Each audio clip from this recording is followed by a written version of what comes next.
Liam O'Hany, a member of rap trio Kneecap, who uses the stage name Mo Cara, has appeared in Westminster Magistrates Court to face criminal charges after allegedly breaching anti-terror law. Now, arriving at court, the musician and his lawyers faced a chaotic press scrum, but he was also greeted by cheers from his supporters, with crowds shouting, "Free Mo Cara."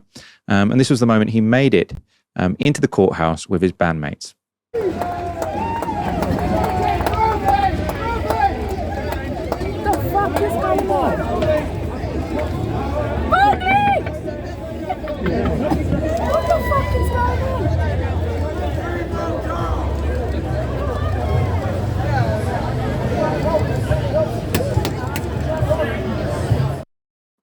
Now, if you're listening on the podcast, that was the three members of Kneecap literally having to push and drag themselves through the courthouse doors because of the massive pack of journalists surrounding them.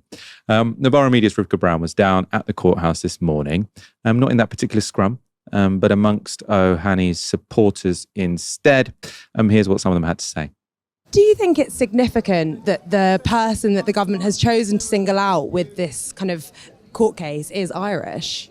Oh, well, absolutely. I mean, there's a long history of trumped-up terrorism charges being used against Irish men, particularly from the north of Ireland. So it's quite symbolic, actually, particularly in the context of quite a hypocritical application of the Terrorist Act. In the north of Ireland, there are proscribed terrorist organisations like the UVF and the UDA who openly fly their flag every year and on streets across that territory. So it's really not an equal application of the law, and I think it's actually been quite helpful to raise that as a discussion item to a greater audience, both in Ireland, in the north and in the UK. Do you think it's important that musicians retain their ability to speak the truth to power and not face censorship when they say things? This court case is about something that was said on stage.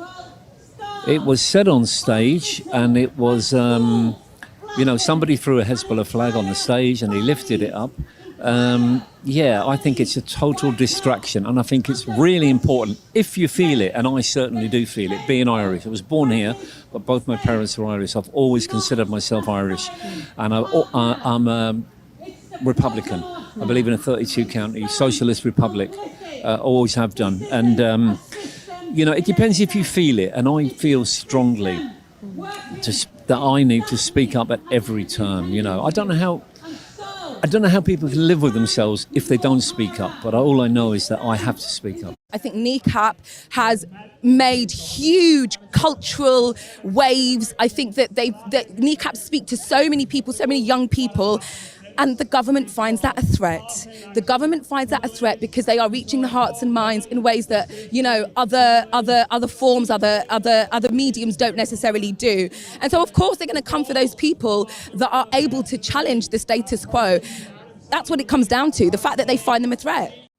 Hannah was appearing in court after allegedly waving a Hezbollah flag at a gig at the O2 in November last year.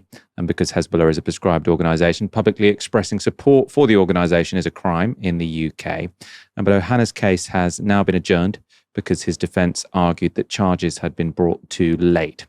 The prosecutor denied this, but the judge decided to pause the trial until late September, when he'll rule on whether he has the jurisdiction to hear the case.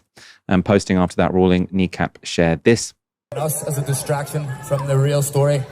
We know, unfortunately, this story will end up in the media today, while Israel commits genocide at the same time. So everybody, continue to speak about Palestine. Free Palestine. Thank you all for coming. Chucky Ireland. Very well put.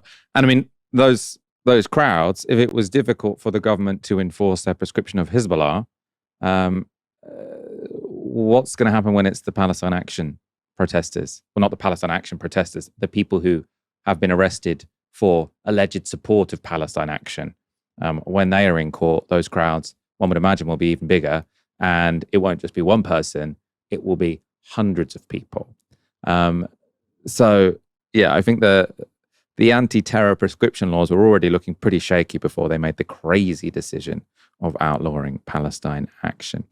It'll be interesting to see what happens in this case. Of course, what happens in those cases of the people who are bailed or currently facing charges of anti-terror crimes when it comes to standing in Parliament Square with a few words scribbled on a white background.